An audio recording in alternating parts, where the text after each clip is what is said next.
போட்டித் தேர்வுக்கு தயாராகி கொண்டிருக்கும் அனைத்து நண்பர்களுக்கும் வணக்கம். தமிழ்நாடு அரசு பணியாளர் தேர்வாணையம் நடத்தக்கூடிய தமிழ் தகுதி மற்றும் மதிப்பீட்டு தேர்வில் முந்தைய ஆண்டு வினாத்தாள்லாம் நம்ம பார்க்க போகிறோம். அதில் எந்த டாபிக்னு பார்த்தீங்கன்னா 14 கீழ்கணக்கு. ஓகே. ஸோ இப்போது 2025 வந்துட்டு பார்த்தீங்கன்னா தமிழ்நாடு அரசு பணியாளர் தேர்வாணையம் வந்துட்டு தமிழ் அப்படின்ற ஒரு பேப்பரை வந்துட்டு ரொம்ப சிலபஸ் வந்துட்டு கம்மி பண்ணியிருக்காங்க. ஓகேங்களா? பழைய சிலபஸ்க்கும் பழைய பாடக்குறிப்புக்கும் இப்போ இருக்கிற பாடக்குறிப்புக்கும் நிறைய வித்தியாசம் இருக்குது. இப்போ இருக்கிறது வந்துட்டு பார்த்தீங்கன்னா 7 அலகு வச்சுருக்காங்க. பழசு வந்துட்டு பார்த்தீங்கன்னா part A, part B, part C. Part A வந்துட்டு இலக்கணம், பார்ட் பி வந்துட்டு இலக்கியம், பார்ட் சி வந்துட்டு உரைநடை. அதில் இலக்கியம் பார்த்தீங்கன்னா கிட்டத்தட்ட 10 டாபிக் இருந்தது. பட் இப்போ என்ன பண்ணியிருக்காங்கன்னா அலகு 7ல் இலக்கியம் மற்றும் தமிழ் அறிஞர்களும் தமிழ் தொண்டும், அதாவது உரைநடை அப்படின்ற ஒரு பார்ட்டை வச்சுருக்காங்க. ஸோ அதில் வந்துட்டு பார்த்தீங்கன்னா இலக்கியத்தில் உங்களுக்கு 3 தான். 20 அதிகாரம் திருக்குறள், 14 கீழ்கணக்கு. ஸோ அதுக்கப்புறம் வந்துட்டு பார்த்தீங்கன்னா ஔவையார் பாடல்கள். இந்த 14 கீழ்கணக்குலேயே ஒட்டுமொத்தமாக நம்ம பார்க்க போகிறதில்ல, அறநூல்கள் மட்டும். ஓகேங்களா? அந்த அறநூல்களுடைய ப்ரீவியஸ் இயர் கொஷின் தான் நம்ம இப்போ பார்க்க போகிறோம். ஸோ ஃபஸ்ட்டு அறநூல்கள் சிலபஸ் வந்துட்டு பார்த்தீங்கன்னா பழைய சிலபஸில் கிட்டத்தட்ட 10 டாபிக் இருந்தது. பெரிய புராணம், கம்பராமாயணம், ராவண காவியம், சீராபுராணம், தேம்பாவணி, அதுக்கப்புறம் வந்து 4000 திவ்ய பிரபந்தங்கள், 12 திருமுறைகள் அப்படின்னு சொல்லிட்டு ஏகப்பட்ட டாபிக் இருந்தது. அந்த டாபிக் எல்லாத்தையும் எடுத்துகிட்டு ஒன்று மட்டும் அதில் இருக்கிறத வச்சுருக்காங்க. அதுதான் வந்துட்டு பார்த்தீங்கன்னா அற இலக்கியம். அற இலக்கியம் இல்லாத தமிழ்நாடு அரசு நடத்தக்கூடிய தேர்வுகளை நீங்கள் பார்க்கவே முடியாது. ஏன்னா அற இலக்கியத்தில் முக்கியமான ஒன்றா இருக்கக்கூடியது திருக்குறள். ஸோ அந்த திருக்குறள் இல்லாமல் தமிழ்நாடு அரசு நடத்தக்கூடிய தேர்வு நீங்கள் எதிர்கொள்ளவே முடியாது. ஓகேங்களா? ஸோ அற இலக்கியம்ன்றது ரொம்ப ரொம்ப ரொம்ப இம்பார்ட்டன்ட். அற இலக்கியம் அப்படின்னா என்னென்னா வாழ்வியலில் நம்ம கடைபிடிக்கக்கூடிய அறங்களை சொல்லக்கூடிய இலக்கியங்கள். ஸோ இது வந்து 14 கீழ்கணக்கில் வரக்கூடியது. ஸோ எத்தனை அற இலக்கியங்கள் இருக்குது அப்படின்னு பார்த்தீங்கன்னா 14 கீழ்கணக்கு. ஒட்டு மொத்தமாக 18 நூல் இருக்குது. ஸோ அந்த 18 நூலில் அறநூல்கள் வந்துட்டு பார்த்தீங்கன்னா கிட்டத்தட்ட 11 அறநூல்கள். இந்த அறநூல்களை அறம் அல்லது நீதி அப்படின்னு சொல்லுவாங்க. ஓகேங்களா? ஸோ அதுக்கப்புறம் வந்துட்டு பார்த்தீங்கன்னா 6 அகம் சார்ந்த நூல்கள், 1 புறம் சார்ந்த நூல். ஓகேங்களா? ஒட்டு மொத்தமாக 11, 6, 1. ஓகே. ஸோ இது நம்ம சிலபஸில் கிடையாது. ஓகேங்களா? அறநூல்கள் மட்டும்தான் நம்மளோட சிலபஸ். அந்த 11 மட்டும்தான் நம்ம பார்க்க போகிறோம். 11 நூல்கள் என்னென்ன அப்படின்றத ஃபஸ்ட்டு தெளிவு பண்ணிக்கலாம். ஆஃப்டர் தட் அதனுடைய ப்ரீவியஸ் இயர் கொஷின் போகலாம். ஓகேவா? ஸோ ஃபஸ்ட்டு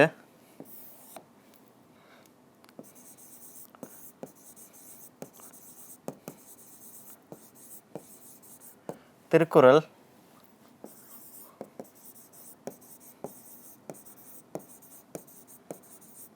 நாலடியார்,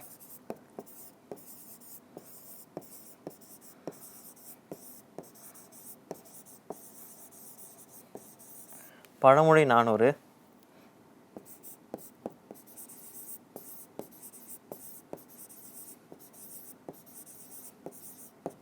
திரிகடுகம்,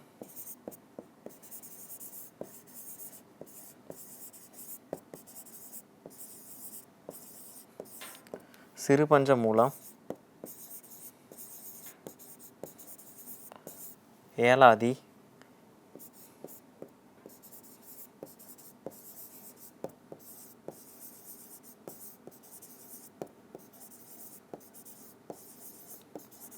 நான்மணி கடிகை,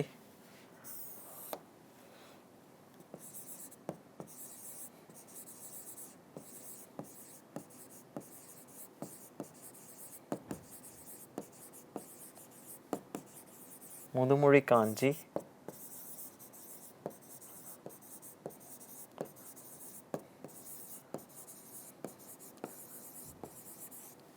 ஆசாரக்கோவை,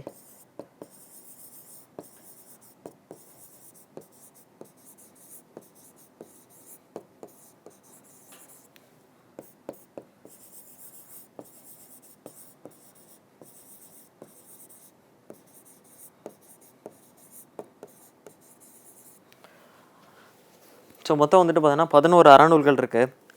முதல்ல வந்துட்டு திருக்குறள் மாதிரியே இருக்கக்கூடிய இன்னொரு நூல் நாலடியார், அதுக்கப்புறம் பழமொழி 400, அடுத்து 3 மருந்து நூல்கள், திரிகடுகம், சிறுபஞ்சமூலம், ஏலாதி அப்படின்ற 3 மருந்து நூல், நான்மணி கடிகை, முதுமொழி காஞ்சி, ஆசாரக்கோவை, இன்னா 40, இனியவை 40. இந்த 11 தான் அறநூல்கள். ஓகே. ஸோ இந்த அறநூல்கள் இல்லாத கேள்விகளை நீங்கள் எதிர்கொண்டிருக்கவே முடியாது.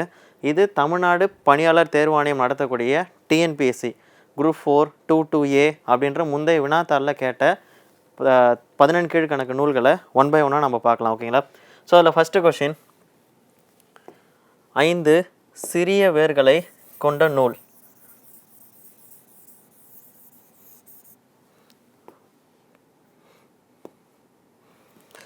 ஸோ முதல் கேள்வி நம்ம பார்க்க போகிறோம், 5 சிறிய வேர்களை கொண்ட நூல். ஓகேங்களா? ஸோ இது வந்துட்டு பார்த்தீங்கன்னா மருந்து நூல்.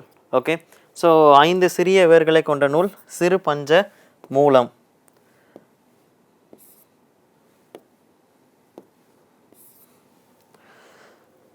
ஸோ எல்லாம் கவனிச்சுக்கோங்க, இது பார்த்தோன்னே தெரியுது பஞ்ச அப்படின்னா என்னென்னா 5, சிறுனா சிறிய, மூலம்னா வேர். 5 சிறிய வேர்களை கொண்ட நூல் தான் சிறு பஞ்ச மூலம். ஸோ இது வந்துட்டு பார்த்தீங்கன்னா மருந்து நூல் அப்படின்னு சொல்லுவாங்க. நான் ஆல்ரெடி சொன்ன மாதிரி திரிகடுகம், சிறு பஞ்ச மூலம், ஏலாதி அப்படின்ற 3 மருந்து நூல் இருக்குது. திரிகடுகத்தில் 3 மருந்து,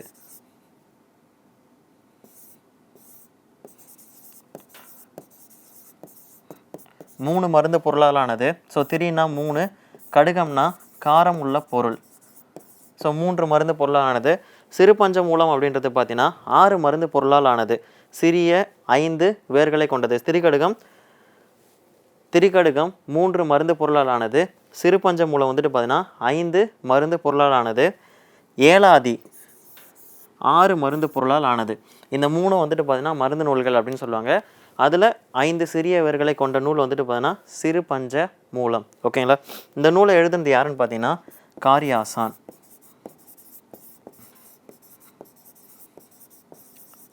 கூடவே திரிகடுகம் அப்படின்ற இந்த மருந்து பொருளை எழுதுனது யாருன்னு பார்த்தீங்கன்னா நல்லாதனார்.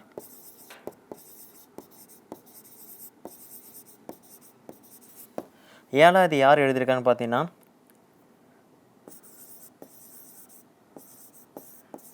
கனிமேதாவியார். ஸோ இது 3 மருந்து பொருள். ஓகேங்களா? அதில் வேர்களை கொண்ட மருந்து பொருள் சிறு பஞ்ச மூலம். ஓகே, ஸோ நெக்ஸ்ட்டு, திருக்குறளுக்கு அடுத்தபடியாக வைத்து போற்றப்படும் நீதி நூல். ஸோ நான் ஏற்கனவே சொல்லியிருக்கேன், அறநூல் அப்படின்னாலும் ஒன்று தான், நீதி நூல் அப்படின்னாலும் ஒன்று தான். திருக்குறளுக்கு அடுத்தபடியாக வைத்து போற்றப்படும் நீதி நூல் வந்துட்டு பார்த்தீங்கன்னா 4 அடி 400.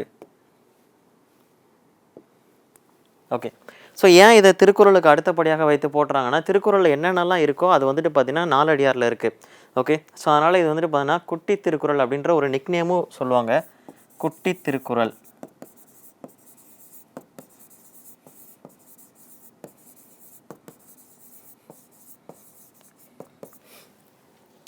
ஏன் இது திருக்குறளுக்கு அடுத்தபடியானா, திருக்குறளில் என்னென்னலாம் பகுப்பு இருக்குதோ அத்தனை பகுப்பும் வந்து நம்ம 4 அடியாரில் பார்க்கலாம். ரொம்ப இம்பார்ட்டன்ட். ஸோ திருக்குறள் அப்படின்னா நமக்கு அதனுடைய பகுப்பு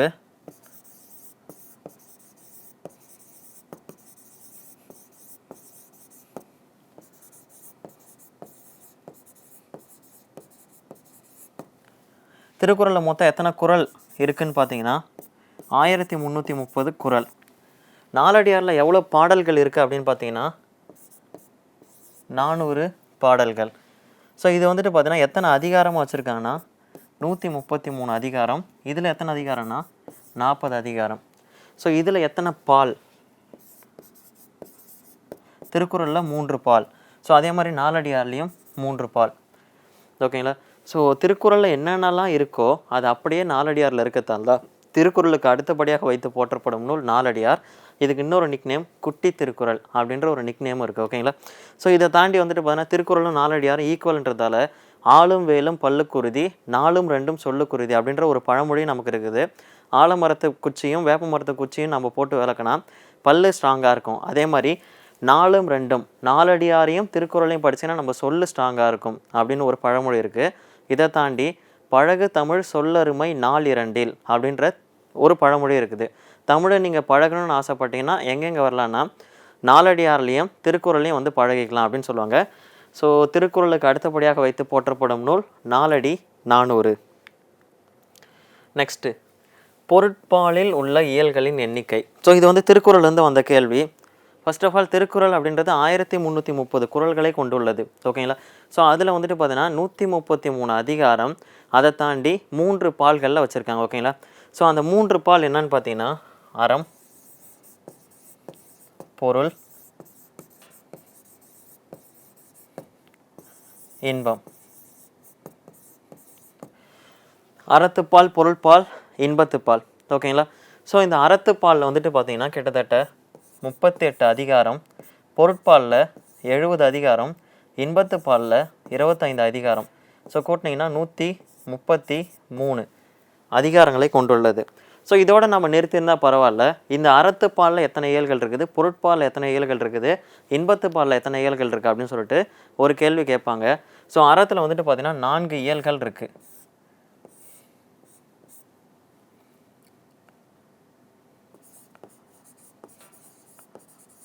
பாயிரவியல், இல்லறவியல்,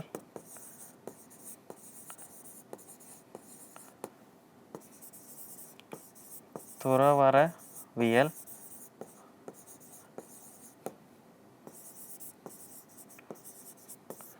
ஊழியல்.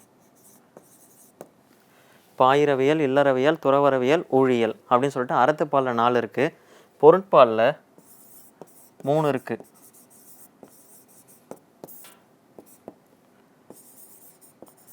அரசியல்,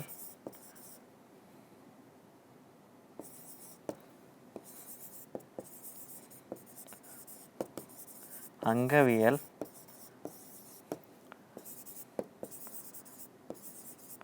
ஒழிவியல். ஸோ இன்பத்துப்பாலில் 2.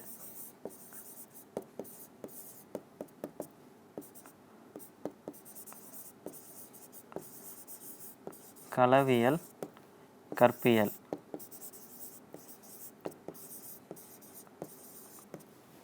ஓகேங்களா? ஸோ அறத்துப்பாலில் மொத்தம் 38 அதிகாரம், 4 இயல்கள் இருக்குது. பொருட்பாலில் 70 அதிகாரம், 3 இயல் இருக்குது. இன்பத்துப்பாலில் 25 அதிகாரம், நமக்கு இருக்கக்கூடிய இயல்கள் 2 இயல்கள். ஓகேங்களா? ஸோ இந்த 38 இயல்களும் பாயிரவியலில் 4, இல்லறவியலில் 20, துறவறவியலில் 13, ஊழியலில் 1. ஸோ கூட்டினீங்கன்னா உங்களுக்கு 38 வரும். ஓகேங்களா? ஸோ அதே மாதிரி பொருட்பாலில் வந்துட்டு 70, அரசியலில் 25, அங்கவியலில் 32, ஒழிபியலில் 13. ஸோ இதை கூட்டினீங்கன்னா உங்களுக்கு 70 வரும். ஓகேங்களா? ஸோ நெக்ஸ்ட்டு களவியல் 7, கற்பியல் 18. ஸோ ஃபஸ்ட்டு திருக்குறள் 1330 திருக்குறள், 133 அதிகாரம், 3 பால். அந்த 3 பால் தான் உங்களுக்கு பார்த்தீங்கன்னா அறம், பொருள், இன்பம். ஸோ இந்த 3 பால்லையும் எத்தனை அதிகாரம் பிரிச்சிருக்காங்கன்னா 133 அதிகாரத்தையும் பிரிச்சிருக்காங்க. அதில் வந்துட்டு பார்த்தீங்கன்னா அறத்துப்பாலில் 38, பொருட்பாலில் 70, இன்பத்துப்பாலில் 25. இது நம்ம எல்லாத்துக்கும் தெரியும். ஸோ இதோட விட்டுருந்தால் பரவாயில்ல. இந்த ஒவ்வொன்றுத்துலேயும் இயல்கள் அப்படின்னு ஒன்று இருக்குது. ஸோ அறத்துப்பாலில் 4, பொருட்பாலில் 3, இன்பத்துப்பாலில் 2, 4, 3, 2. ஸோ டிசெண்டிங் ஆர்டரில் அப்படியே வரும். ஸோ அறத்துப்பாலில் இருக்கக்கூடிய 4 இயல்கள் பாயிரவியல், இல்லறவியல், துறவறவியல், ஊழியல். ஓகேங்களா?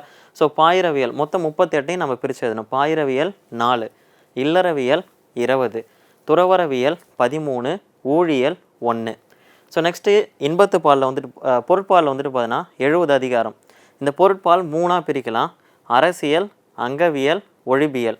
ஓகேங்களா? அரசியல் 25, அங்கவியல் வந்து பார்த்திங்கன்னா 32, ஒழிபியல் அப்படின்னு பார்த்தீங்கன்னா 13. ஓகே, லாஸ்ட்டாக வந்துட்டு இன்பத்துப்பால் 2ஆக பிரிப்பாங்க. களவியல், கற்பியல். ஸோ களவியல் வந்துட்டு பார்த்தீங்கன்னா 7, கற்பியல் வந்துட்டு பார்த்தீங்கன்னா 18. ஸோ இந்த மாதிரி தான் வந்துட்டு நமக்கு 1330 குறள், 133 அதிகாரத்தையும் பிரித்து சொல்லுவாங்க. இங்கே கேட்டிருக்க கேள்வி பொருட்பாலில் உள்ள இயல்களின் எண்ணிக்கை. ஸோ பொருட்பாலில் உள்ள இயல்கள் மொத்தம் 3. எதுன்னு பார்த்தீங்கன்னா அரசியல், அங்கவியல், ஒழிபியல். ஓகேங்களா? ஸோ பொருட்பால் மொத்தம் 70 வரும். அதில் அரசியலில் 25, அங்கவியலில் 32, ஒழிபியலில் 13. ஓகேங்களா? ஸோ நெக்ஸ்ட்டு கண்வனப்பு கண்ணோட்டம் கால்வனப்பு செல்லாமை என பாடியவர் யார்? ஓகே, ஸோ ரொம்ப இம்பார்ட்டண்டான பாடல், ரொம்ப நல்ல பாடலும் கூட. ஓகே, ஸோ இந்த பாடலை வந்துட்டு பார்த்தீங்கன்னா எந்த நூல்கள்லேருந்து வந்திருக்கு அப்படின்றத நம்ம ஃபஸ்ட்டு பார்க்கணும். இந்த பாடல் சிறுபஞ்ச மூலம் அப்படின்ற ஒரு நூல்லேருந்து வந்திருக்கு. நம்ம ஃபஸ்ட்டு பார்த்தோம்ல 5 சிறிய வேர்களை கொண்ட நூல் எதுன்னு நம்ம பார்த்துருந்தோம். சிறு பஞ்ச மூலம். மருந்து பொருளால் ஆனது. ஓகே, ஸோ சிறுபஞ்சமூலம் அப்படின்ற ஒரு மருந்து இன்னமும் இருக்குது. நீங்கள் நாட்டு மருந்து கடையில் போய் கேட்டிங்கன்னா சிறுபஞ்சமூலம் அப்படின்னு ஒரு மருந்து தருவாங்க. 5 வேர்கள். ஓகேங்களா, அந்த 5 வேர் என்னென்னா கண்டங்கத்தரி,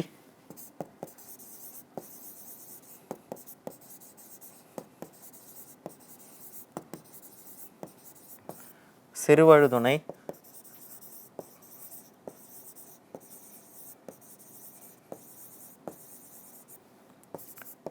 சிறுமல்லி,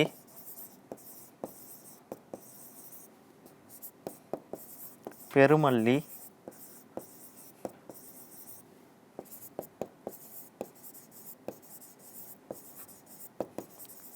நெருஞ்சி. ஸோ இந்த 5 வேர்களை கொண்டு நம்ம ஒரு மருந்து தயாரிச்சா அந்த மருந்துக்கு பேர் சிறு பஞ்சமூலம். இப்போ கரண்ட்டில் இருக்கக்கூடிய ஒரு மருந்து பொருளை எதுக்காக இந்த நூலுக்கு வச்சுருக்காங்கன்னா ஒன்றே ஒன்று தான், அந்த மருந்தை நீங்கள் சாப்பிட்டீங்கன்னா உங்களுடைய உடல் நோய் போகும். அதே மாதிரி 5 அறக்கருத்துக்கள் உள்ள இந்த சிறுபஞ்ச மூலத்தை நீங்கள் படிச்சிங்கன்னா உங்களுடைய மனநோய் போகும். இருக்கக்கூடிய மற்ற மருந்து நூல்களுக்கும் அதே தான். திரிகடுகுனா 3 மருந்து நூல். அந்த மருந்து நீங்கள் சாப்பிட்டீங்கன்னா உங்களுடைய உடல் நோய் போகும். திரிகடுகம் 3 அறக்கருத்துக்களை கொண்டுள்ளது. அதை நீங்கள் படிச்சிங்கன்னா உங்களுடைய மனநோய் போகும். ஏலாதி 6 மருந்து பொருள். ஏலாதின்ற மருந்து சாப்பிட்டீங்கன்னா உங்களுடைய உடல் நோய் போகும். அந்த நூலை படிச்சிங்கன்னா உங்களுடைய மனநோய் போகும். ஓகேங்களா, ஸோ அந்த மாதிரி சிறுபஞ்ச மூலத்தில் வரக்கூடிய ஒரு பாடல் தான் நமக்கு கண்வனப்பு கண்ணோட்டம் கால்வனப்பு செல்லாமை. ஓகேங்களா, இந்த பாடல் என்னென்னா கண்வனப்பு, கண்கள் வந்துட்டு பார்த்தீங்கன்னா நம்ம பார்க்குற திசை எங்கேயும் போகக்கூடாது. கால்வனப்பு, காலோடைய அழகு என்னென்னா போகக்கூடிய எல்லா இடத்துக்கும் போகக்கூடாது. அடுத்து எண்வனப்பு இத்துணையாம் என்று உரைத்தால், பண்வனப்பு கேட்டார் நன்று என்றால். பண் அப்படின்னா என்னென்னா இசை. ஓகேங்களா, இசையை வந்துட்டு மற்றவங்க கேட்டால் அது நல்லதுன்னு சொல்லுவாங்க. இப்படியெல்லாம் ஒவ்வொன்றுத்துக்கும் அழகு இருக்குது. அந்த மாதிரி கிளர் வேந்தன் தன் நாடு வாட்டான் நன்றென்றல் அப்படின்னு சொல்லுவாங்க. ஒரு வேந்தனுக்கு அழகு, கண்ணுக்கு அழகு, காலுக்கு அழகு, அதுக்கப்புறம் பண் இசைக்கு அழகு அப்படின்னு எல்லாத்தையும் சொல்லிட்டு ஒரு வேந்தனுக்கு அழகு என்னன்னு பார்த்தீங்கன்னா தன் நாட்டை வாட்டாமல், அதாவது தன் நாட்டை வருந்தாமல் எந்த ஒரு மன்னன் ஆட்சி செய்கிறானோ அதுதான் மன்னனுக்கான அழகு அப்படின்னு சொல்லியிருப்பாங்க. அழகான பாடல். இந்த பாடலில் பாடல் யாருன்னா காரியாசான். சிறுபஞ்ச மூலத்தோடைய ஆசிரியர் காரியாசான். ஓகேங்களா, ஸோ காரியாசான் மதுரை ஆசிரியர் மகனார் காரியாசான் அப்படின்னு இவரை சொல்லுவாங்க. ஓகேங்களா, ஸோ காரி அப்படின்றது தான் இவருடைய பெயர், ஆசான்றது இவருடைய தொழில் பெயராக இருக்கலாம் அப்படின்னு சொல்லிட்டு ஒரு கருத்து இருக்குது. ஓகே, ஸோ புரிஞ்சுங்களா, சிறுபஞ்ச மூலம் 5 வேர்களால் ஆனது. இதை நீங்கள் படித்தீங்கன்னா உங்களுடைய மனநோய் போகும். இதனுடைய ஆசிரியர் காரியாசான். அதில் வரக்கூடிய ஒரு பாடல் தான் இது. நம்ம பள்ளி பாட புத்தகத்தில் இருக்குது, அடிக்கடி கேட்ட கேள்வி. ஓகே, நெக்ஸ்ட்டு புலனழுக்கற்ற அந்த நாளன் என பாராட்டப்படுபவர். ஸோ ரொம்ப இம்பார்ட்டன்ட், கபிலர். இதுக்கான ஆன்சர் கபிலர். ஸோ நல்லா கவனிச்சுக்கோங்க, புலனழுக்கற்ற அந்த நாளன் அப்படின்னு சொல்லக்கூடிய ஒரு யாருன்னு பார்த்தீங்கன்னா கபிலர். கபிலரை பற்றி இல்லாத கொஷின் பேப்பரை நீங்கள் பார்க்க முடியாது சார், ஏன்னா கபிலர் ரொம்ப இம்பார்ட்டன்ட். சங்ககால புலவரில் மிகவும் இம்பார்ட்டண்டான ஒரு பர்சன் யாருன்னு பார்த்தீங்கன்னா கபிலர். ஸோ இந்த கபிலர் என்னென்னலாம் பண்ணியிருக்காரு, எங்கெங்கெல்லாம் பாடல் எழுதியிருக்காரு, ஏன் இவர் இம்பார்ட்டன்ட் அப்படின்னு பார்த்துக்கலாம். 14 மேல் கணக்கு அப்படின்னு ஒரு கான்செப்ட் இருக்குது சார். ஸோ சங்க இலக்கியம் அப்படின்னு சொல்லுவாங்க, அது 14 மேல் கணக்கு. அதுக்கு அடுத்த வந்தது தான் 14 கீழ்கணக்கு சங்கம் மருவி இலக்கியம். அதில் தான் நம்ம 18 அறநூல்கள் மொத்தம் 11 அப்படின்னு நம்ம பார்த்துருந்தோம். ஸோ இப்போ 14 மேல் கணக்கு. அந்த சங்க இலக்கியத்தில் அதிகமான பாடலை பாடினது யாருன்னா கபிலர் தான். ஓகே, ஸோ இவர் வந்து குறிஞ்சி திணையை பாடுறதுல வல்லவராக இருந்திருக்காரு. இவர் பாடிய பாடல்கள் வந்துட்டு பார்த்தீங்கன்னா சங்க இலக்கியத்தில் ரொம்ப அதிகமாக இருந்தது. 8 தொகை 10 பாட்டுன்னு சொல்லுவாங்க. அது எல்லாத்துலேயும் கபிலருடைய பாடல்கள் அதிகமாக இருந்திருக்கு. ஸோ குறிஞ்சி அப்படின்ற ஒரு நிலப்பகுதியை பற்றி பாடக்கூடிய வல்லமை படைத்தவர் தான் கபிலர். இந்த கபிலரை பற்றி அவருடைய சமகால புலவர்கள் நிறைய நிக்நேம் சொல்லியிருக்காங்க. ஓகேங்களா, ஸோ அது 1 by 1 கொஷின் கேட்டிருக்காங்க. அதில் ஒன்று தான் இப்போது புலனழுக்கற்ற அந்த நாளன் அப்படின்னு சொல்லியிருக்காங்க. ஓகேங்களா, இதை தாண்டி இவருக்கு வரக்கூடிய நிக்நேம்ஸ் என்ன, அதை சொன்னது யார் அப்படின்றத 1 by 1 பார்க்கலாம்.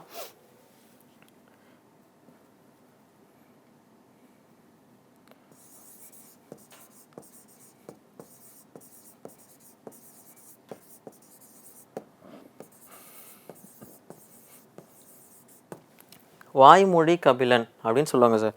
ஸோ வாய்மொழி கபிலன் அப்படின்னு சொல்லிட்டு கபிலரை புகழ்ந்தவர் யாருன்னா நக்கீரர்.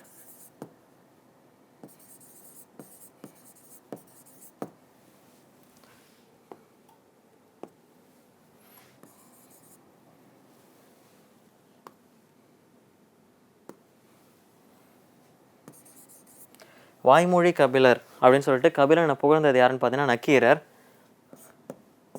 செகண்டு நல்லிசை கபிலன்.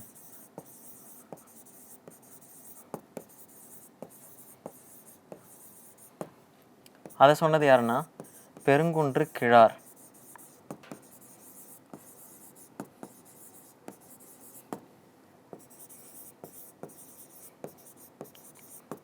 அடுத்தது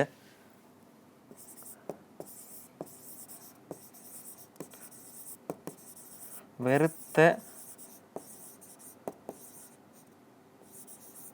வேள்வி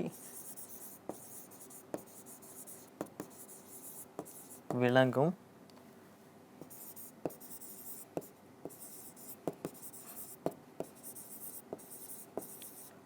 புகழ் கபிலன். ஸோ இதை சொன்னது யாருன்னு பார்த்தீங்கன்னா இளங்கீரனார்.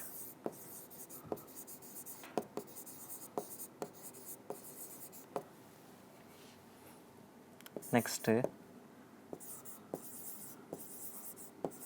புலனழுக்கற்ற அந்தணாளன்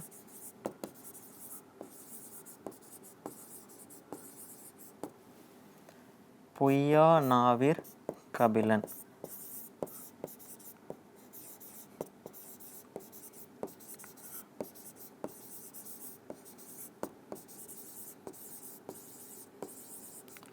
இது ரெண்டுத்தையும் ஒருத்தர் சொல்லியிருக்காரு. மாரோகத்து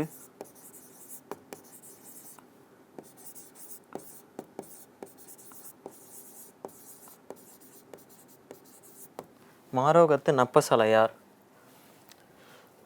ஸோ கபிலர் இம்பார்ட்டன்ட் பர்சன்.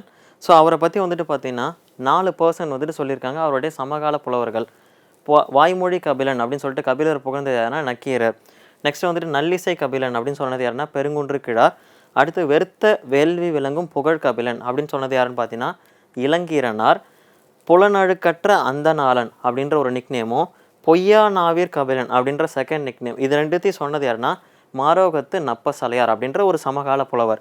நம்மளை கேட்டிருக்க கேள்வி புலனழுக்கற்ற அந்தணாளன் அப்படின்னா யாருன்னு கேட்டிருக்காங்க. ஸோ இது வந்துட்டு பார்த்தீங்கன்னா கபிலர் இதை சொன்னது யாருன்னா மாரோகத்து நப்பசலையார்.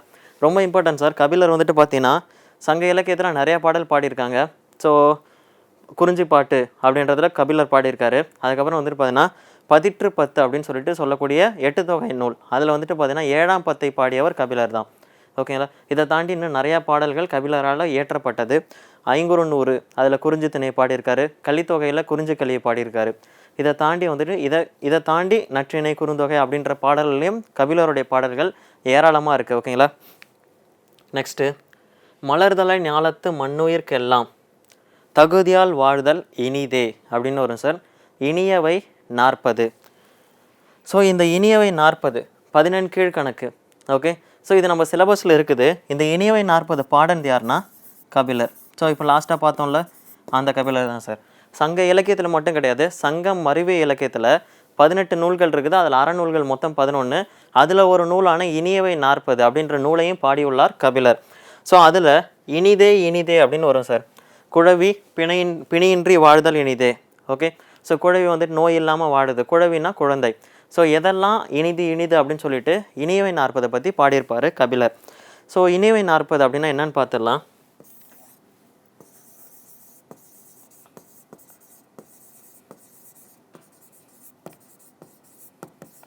இந்த இனியவை 40 ஆசிரியர் கபிலர். ஸோ ரொம்ப இம்பார்ட்டன்ட், நம்ம சிலபஸில் இருக்கார், கபிலரும் இருக்கார், இனியவை 40 இருக்குது. இது பள்ளி பாடப்புத்தகத்தில் இருக்கக்கூடிய ஒரு பாடல் வரி. ஓகேங்களா.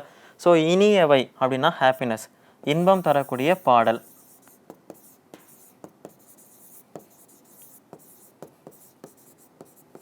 இன்பம் தரக்கூடிய பாடலின் தொகுப்பு. மொத்தம் எத்தனை பாடல் இருக்குன்னு பார்த்தீங்கன்னா 40 பாடல். ஓகேவா. ஸோ இந்த இனியவை 40 இந்த 40 பாடல் எழுதியிருந்த யாருன்னா கபிலர். ஸோ மொத்தம் எத்தனை இனிமையான செயல்களை சொல்லியிருக்கேன் அந்த 40 பாடலில். ஹாப்பியாக இருக்கிறதுக்கான செயல்கள் எத்தனை சொல்லியிருக்காங்கன்னு பார்த்தீங்கன்னா 124 இனிய செயல்கள் கூறப்பட்டுள்ளது.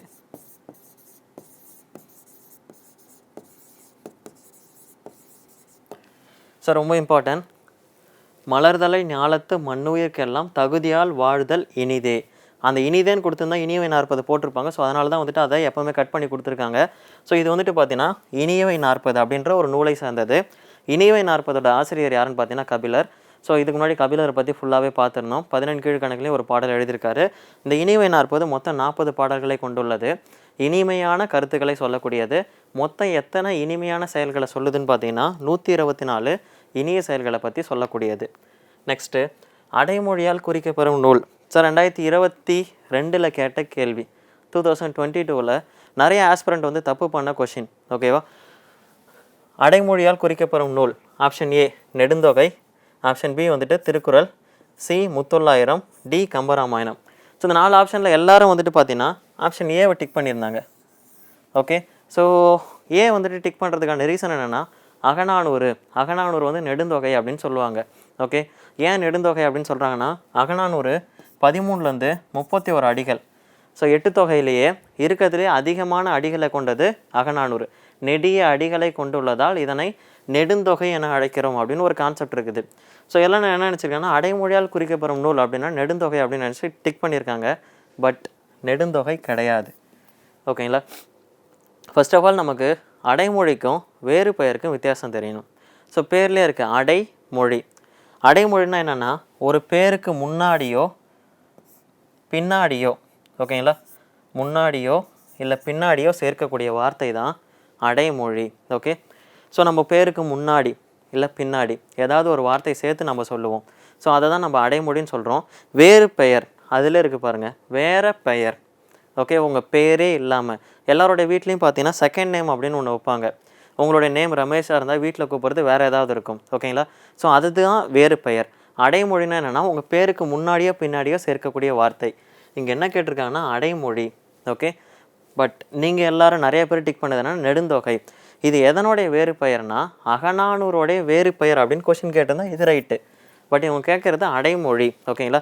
ஸோ மற்ற எதுவும் முத்தொள்ளாயிரம் அடைமொழியில் வராது, கம்பராமாயணமும் அடைமொழியில் வராது. ஸோ ஆன்சர் என்னன்னு பார்த்தீங்கன்னா திருக்குறள். ஓகேவா? ஸோ திருக்குறள் குறள் வெண்பாக்களால் ஆனதால் அதை வந்துட்டு பார்த்தீங்கன்னா குறள் அப்படின்னு நம்ம சொல்லுவோம். மரியாதை நிமித்தத்தின் காரணமாக அந்த குறள் அப்படின்ற வார்த்தைக்கு முன்னாடி திரு அப்படின்ற அடைமொழி சேர்ந்துருக்கு. ஓகேங்களா? அதனால் திருக்குறள் தான் இதுக்கான ஆன்சர். இது கேட்டிருக்காங்க 2022 கேட்ட கேள்வி. நெக்ஸ்ட்டு திருக்குறள் முதலாக அச்சிட்டு வெளியிட்ட ஆண்டு 1812. இது எல்லாத்துக்கும் தெரியும், தஞ்சையில் வெளியிட்டிருக்காங்க. ஞானப்பிரகாசம் அப்படின்ற ஒரு பர்சன் தான் முதல்ல திருக்குறளை வந்துட்டு ஓலைச்சுவடையிலேருந்து அச்சில் ஏற்றி வெளியிட்டிருக்காரு. ஓகேங்களா? ஸோ ரொம்ப இம்பார்ட்டன்ட். நெக்ஸ்ட்டு தாலாற்றி தந்த பொருள் எல்லாம் வள்ளுவர். ஓகே, தாலாற்றி தந்த பொருள் என்று வள்ளுவர் உரைப்பதற்கான காரணம். ஓகே, ஸோ இது என்னன்னு பார்த்தீங்கன்னா உங்களுடைய முயற்சியால் ஈடுபட்டு உங்களுடைய முயற்சியால் எந்தெந்த பொருளெல்லாம் நீங்கள் ஈட்டுறீங்களோ அதுதான் தாலாற்றி தந்த பொருள் அப்படின்னு வள்ளுவர் சொல்லியிருக்காரு. ஓகேங்களா? ஸோ தன்னுடைய முயற்சியால் ஈட்டிய பொருள் தாலாற்றி தந்த பொருள் என்று வள்ளுவர் உரைப்பது தன் முயற்சியால் ஈட்டிய பொருள். ஸோ இது வரைக்கும் வந்துட்டு பார்த்தீங்கன்னா 17 கீழ்கணக்குடைய முந்தைய ஆண்டு வினாத்தால் பார்த்துட்டு இருந்தோம். இதனுடைய கண்டினியூவேஷன், இதனுடைய தொடர்ச்சி வந்துட்டு அடுத்த வகுப்பில் பார்க்கலாம். நன்றி.